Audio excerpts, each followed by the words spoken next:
Assalamualaikum. Macam mana nak guna promoter kan? Jadi di sini ada sales promoter kan. Sales promoter ni kalau kita ni dah ada lah kita letak.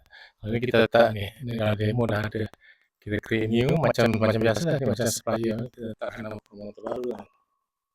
Contoh nama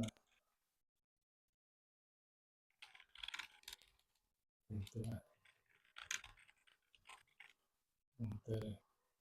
Ini lagi optional nama lah kita letakkan. Kalau nama save dan keluarlah testing promoter ni kan.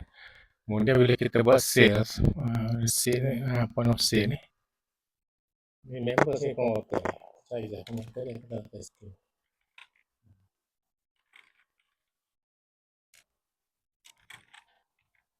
Testing tadi kan. Jadi kita buat jual barang kita. Down. Apa kan? Bila kita attack, dia promoter ni stay kat sini juga kan.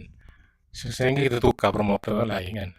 Jadi kalau kita tengok dalam receipt tadi, ada keluar tak promoter, ada keluar promoter di sini. Kalau kita nak tukar, kita boleh edit lah. Kalau edit kan, boleh edit. Boleh tukar. Bila keluar situ lah promoter, point of sale. Kalau kita nak tukar promoter lain, kita tukar. Kalau ini promoter lain, baru kita tukar. Nampak ni. Boleh kita masukkan barang tu.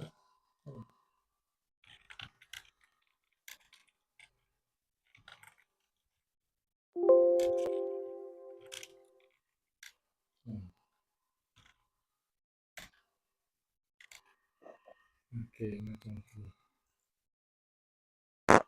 Macam tu lah cerita dia. Lepas tu kalau kita pergi sini, kita boleh tengok dalam sales by promoter, report by promoter, sales by promoter kan. Ininya dia keluar promoter macam tu juga sama dengan cashier lah, cuma dia keluar promoter je. Promoter apa dengan ni kan.